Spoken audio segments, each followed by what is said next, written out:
Une question classique en informatique, c'est d'échanger la valeur des variables. Par exemple, si A vaut 3 et B vaut 5, moi j'aimerais inverser la valeur de A et B, c'est-à-dire que je veux que A vaille 5 et B vaille 3. Comment je peux taper ça en Python? Ah ben, je pourrais tenter d'écrire A égale B, B égale A. Allez, on fait ça tout de suite. A égale 3, B égale 5, c'est ça. On écrit A égale B et B égale A. Quand j'exécute ce code-là, on a A qui vaut 3, B qui vaut 5. Donc maintenant, j'écris A, enfin, va s'exécuter l'instruction A égale B.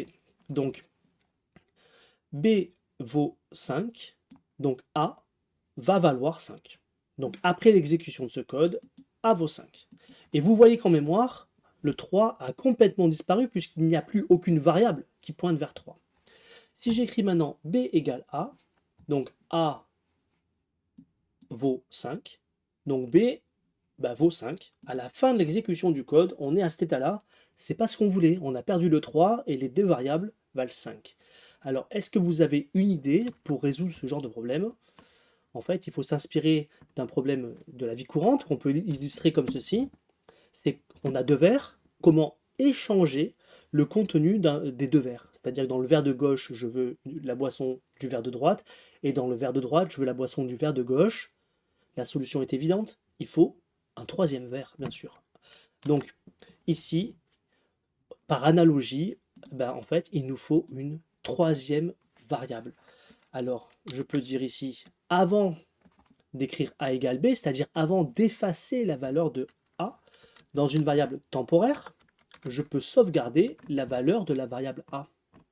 Et à B, je vais affecter non plus la valeur de la variable A, mais la valeur qui a été sauvegardée dans la variable temporaire.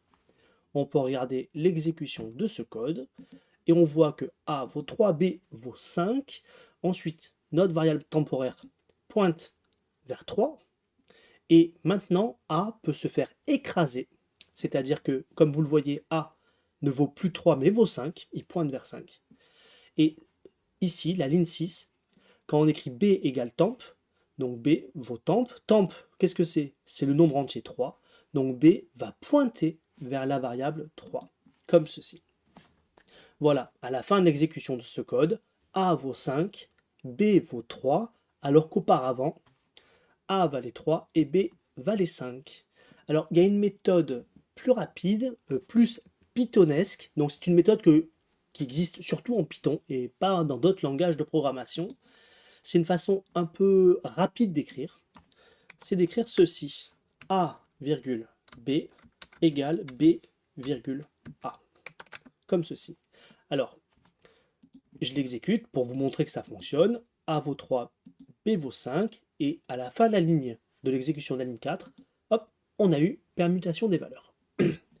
Alors, en vrai, réellement, si on regarde le type de la valeur A, B, voilà, alors, donc, non, pas comme ça, je vais l'afficher. Voilà, print le type de la valeur AB, comme ça. Donc, on exécute, voilà. L'exécution de la ligne 3 va afficher un texte ici. Et en fait, le type de A,B, c'est un tuple, un tuple. Donc en fait, qu'est-ce que c'est les tuples? Tout simplement, un tuple, c'est un ensemble de n-uplets. Par exemple, l'ensemble 1, 2, 3, 4, 5.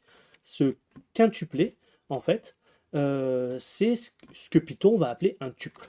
Donc, quand on écrit A,B égale B,A, en fait, c'est comme si on écrivait le couple AB, enfin, séparé par une virgule, est égal au couple BA. Donc, quand j'exécute ce code, il se passe exactement ce qu'on imagine. Donc, AB égale BA, hop, on a permutation des valeurs. Et là, je vais expliquer sur la ligne 5 ce qui se passe. En fait, B, ce qui va être évalué, c'est le couple B,A. Donc, en mémoire, B vaut 3, A vaut 5. Donc, en mémoire, on aura 3, 5. Et quand on dit que le couple 3, 5 est égal à un autre couple, on a du outboxing, c'est-à-dire qu'en fait, chaque élément du couple va être associé à l'élément correspondant dans le couple de l'égalité. C'est-à-dire que la valeur du premier élément va être mise dans la variable, dans le contenu du premier élément de la valeur dans laquelle on affecte le couple. C'est-à-dire la valeur 3 qui était stockée dans la variable B va être associée ici au premier élément de mon affectation. La valeur de mon deuxième élément évalué va être stockée dans mon deuxième élément de mon couple. Donc ici, l'exécution de la ligne 5 va affecter la valeur 3 à A et la valeur 5 à B. Quand j'exécute, hop, on a encore la permutation. Donc vous voyez comment, sans utiliser de variable temporaire, on peut faire une permutation de variables.